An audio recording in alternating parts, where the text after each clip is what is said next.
Thank you. Can I ask a question? How many of you are visiting Israel for the first time? How many have been here before? Wow, two. Well, welcome to all of you. It's very good to see you here with Foreign Minister Saar and the Deputy Minister Shareen Haskel and our Ambassador to Washington, Yechiel. Stand up. Look at this man. Look at this man. Look at him.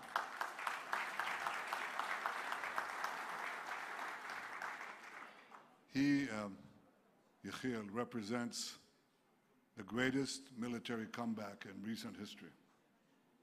On October 7th, we were attacked with no provocation by the Hamas monsters. They murdered 1,200 of our citizens. They burnt babies alive. They raped and then murdered women. They beheaded men.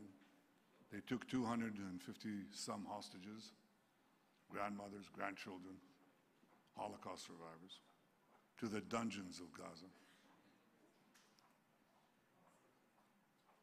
I think a lot of people thought that we were on the ropes or perhaps flat on the ground and we didn't have a chance of coming back.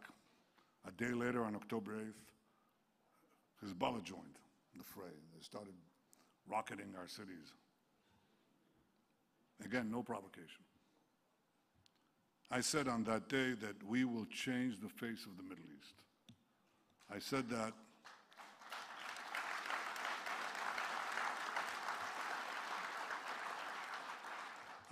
that because it was clear to me from day one that we weren't just fighting Hamas, we were fighting the Iran axis that consisted of Iran, Hamas, Hezbollah, the Houthis, the three H's, and a few others in between.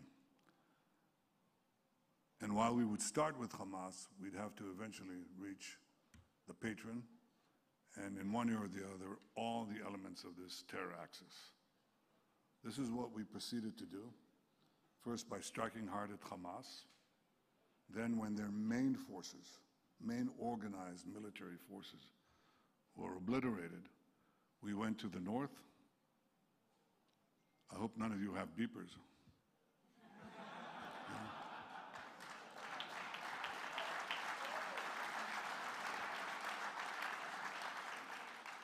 And proceeded to take out Hassan Nasrallah of Hezbollah, who was, in effect, the axis of the axis. He actually held this axis together.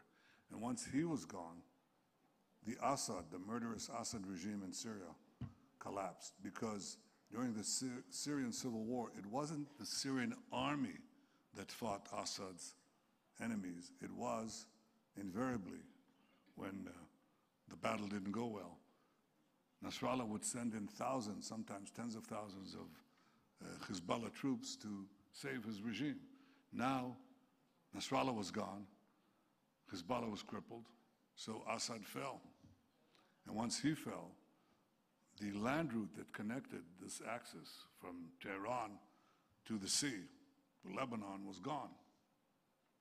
And now what happened was that the death noose that Hamas wanted to, that Iran wanted to place around our necks was gone. That was one of their vehicles to annihilate Israel. Remember, they chanted, death to America, death to Israel. To achieve death to America, they have to achieve first death to Israel because we are America's front line here. And the only force in the Middle East that was challenging, forcibly challenging and fighting them in their quest for domination and subordination and annihilation. But ultimately, they were geared to America. So their goal was we still have to destroy Israel. What did they do? They began to race to the bomb. They already had enough enriched uranium, but you need the weapon around that uranium ball. And so they began to work secretly to activate their weaponization team, it's called in jargon, okay? We knew that if we didn't act, within a year they'd have one atomic bomb, possibly two. So we acted. We acted like somebody who has two lumps of cancer. One lump is the atomic cancer, the specter of atomic bombs, and the second one is the specter of 20,000 ballistic missiles, 1-ton ballistic missiles that fall Mach 6 to Mach 8 right from the sky. And they destroy everything that they touch. 20,000 of those in a state the size of New Jersey, right? Bigger than Rhode Island, bigger than Rhode Island. But that's it, you know. Well, that's equivalent to 2 nuclear bombs. So we had to act. If we didn't act, we'd die. And with us die the whole story, the 3.5 millennia story of the Jewish people. And of course, if you do act, you know, it might come back. That's what happens with cancer. But if you don't act, you're not going to be here. So we acted with the just incredible help of President Trump and those brave pilots of the United States.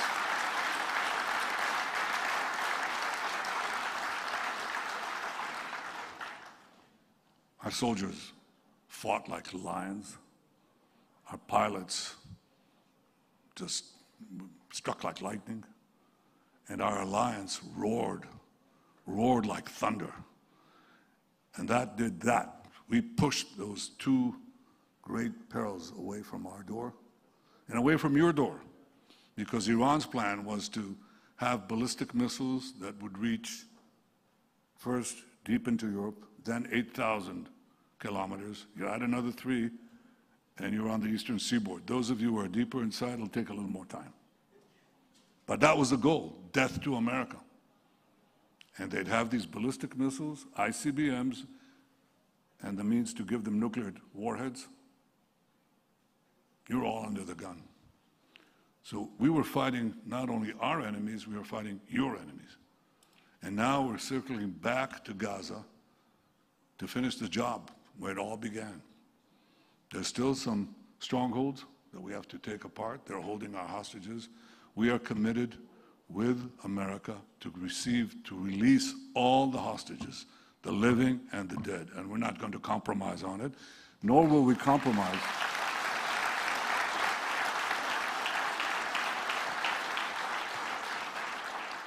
Nor will we compromise on eliminating Hamas, because if Hamas is there, they'll regroup, they'll recover, they'll rearm, and as they vow, they'll do it over and over and over again.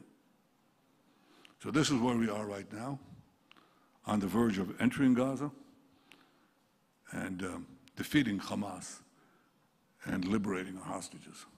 This has not been easy, not for our brave soldiers, not for our brave Israeli public, but they withstood it no less effectively than the British people stood up in the Blitz. That's exactly what we had. But we also enjoyed the support of the United States. We enjoyed the support, and we enjoyed your support. You're the biggest delegation of legislators that have ever come to Israel, and I thank you for coming here to stand up with Israel.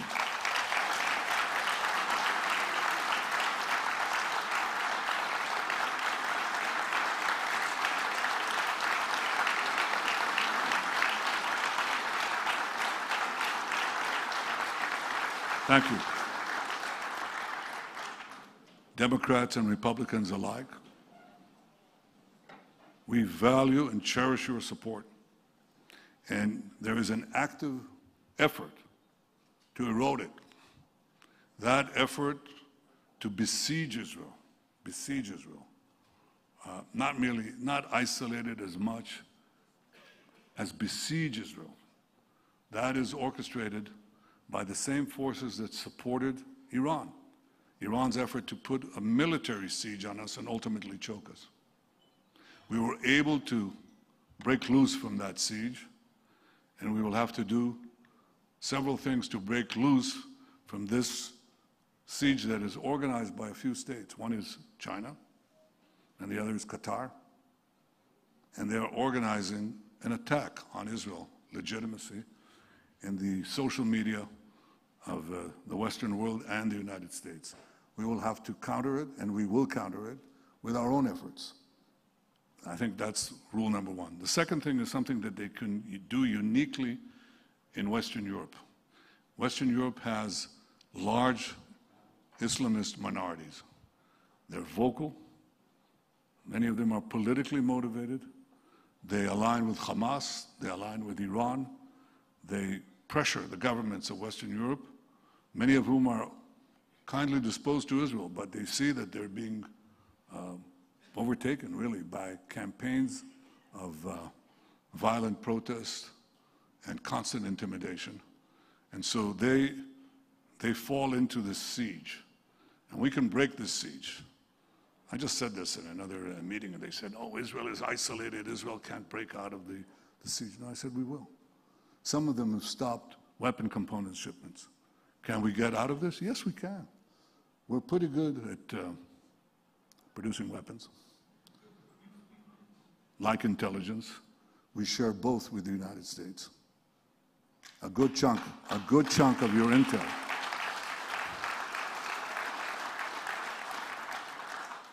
And our weapon systems, we share with the United States. We're tremendously appreciative of the bipartisan support in military matters to Israel in previous years and today as well.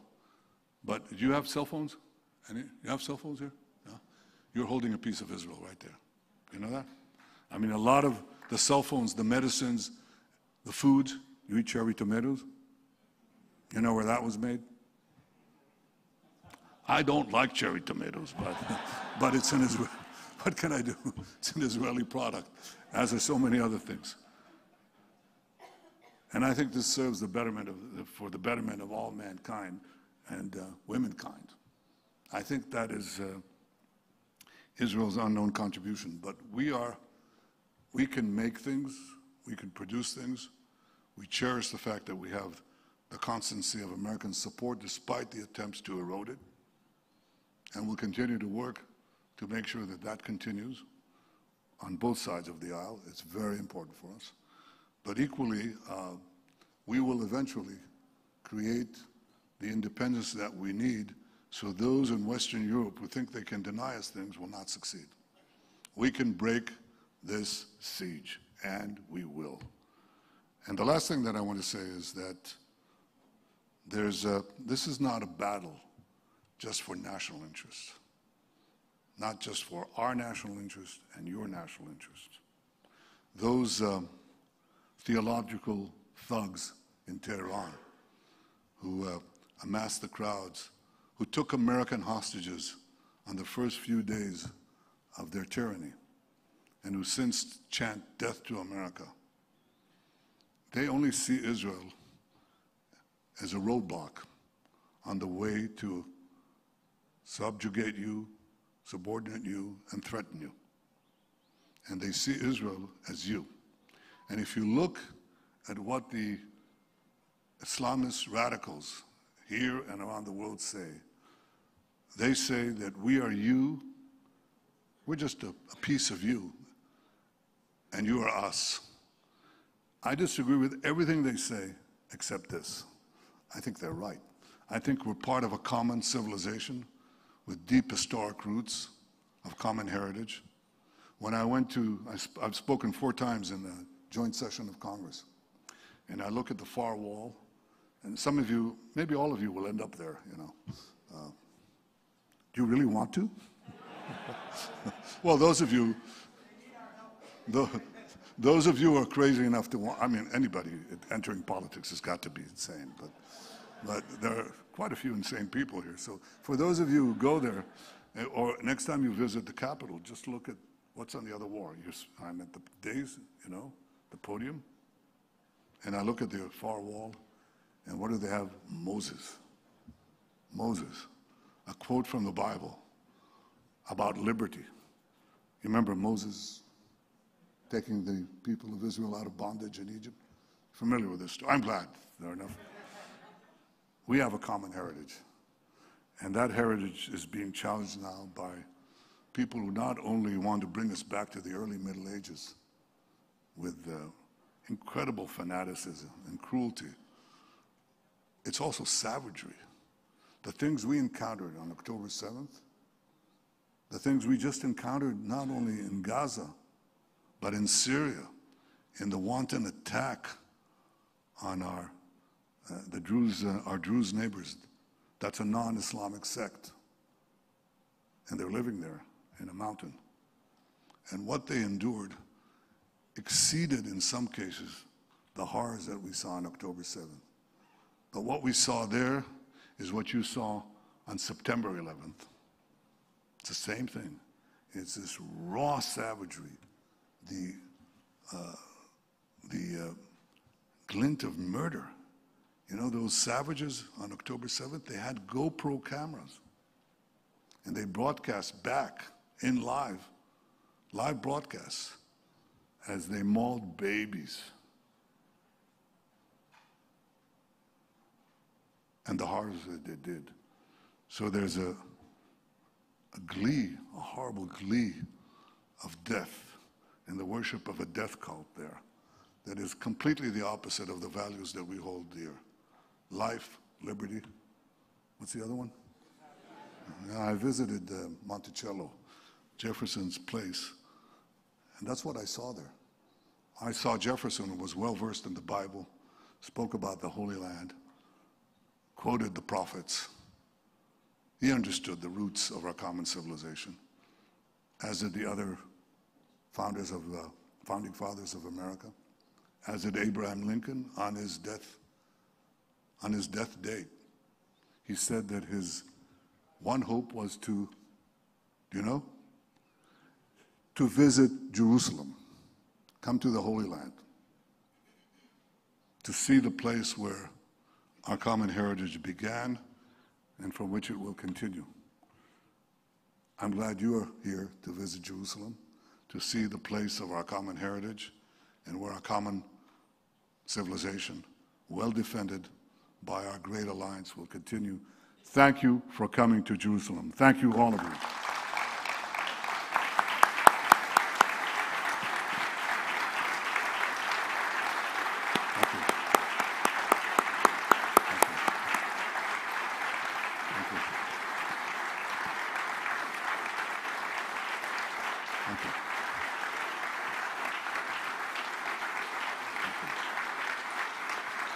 Thank you.